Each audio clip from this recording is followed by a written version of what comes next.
Rolls Royce दुनिया की सबसे लग्जरी कार्स बनाती है और दुनिया के अमीर तरीन लोग रोल्स रॉयस खरीदने का ख्वाब देखते हैं। लेकिन हैरत की बात यह है कि ये लग्जरी रोल्स रॉयस ऐसे लड़के ने शुरू की थी जिसका पूरा बचपन गुर्बत में चाइल्ड लेबर करते हुए गुजरा। कहानी की शुरुआत होती है 1863 में। इंग्लैंड के एक छोटे से गाँव में पैदा होता है हेनरी रॉयस। जब रॉयस सिर्फ 4 साल का था तो इसके फादर का कारोबार तबाह हो गया। इसकी पूरी फैमिली सड़क पर आ गई। 9 साल की उम्र में रॉयस ने अपने वालिद को हमेशा के लिए खो दिया, जिसकी वजह से इसकी माँ को मेड का काम करना पड़ा और रॉयस ने न्यूज़पेपर डिलीवर करना शुरू कर दिया। अब तक रॉयस का फ्यूचर डार्कनेस से भरा हुआ नजर आ रहा था। उसकी एक आंट ने हेनरी में पोटेंशियल देखी। वो ग्रेट नॉर्दर्न रेलवे कंपनी में गई। उसने रॉयस को 20 पाउंड पर एनम देकर एज अप्रेंटिस ज्वाइन करवाया। अगले 3 सालों में रॉयस ने दिन रात एक कर दिया। उसने दर्जनों किताबें पढ़ी और एक फैक्ट्री में प्रैक्टिकल काम भी किया। उसने कारपेंट्री, मैथ और सबसे अहम इलेक्ट्रॉनिक्स का काम सीखा।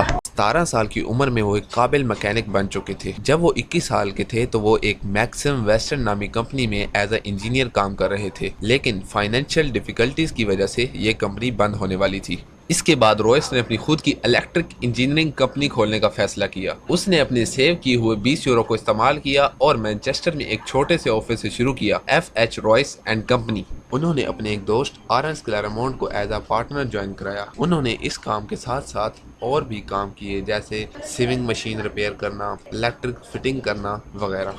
इसके बाद रॉयस ने देखा कि वक्त के साथ साथ इलेक्ट्रिकल लाइटनिंग और फिटिंग्स की डिमांड बहुत बढ़ती जा रही है, इसलिए उसने आर्क लैंप्स, बल्ब होल्डर्स और इलेक्ट्रॉनिक डोरबेल्स की मैन्युफैक्चरिंग करना शुरू कर दी।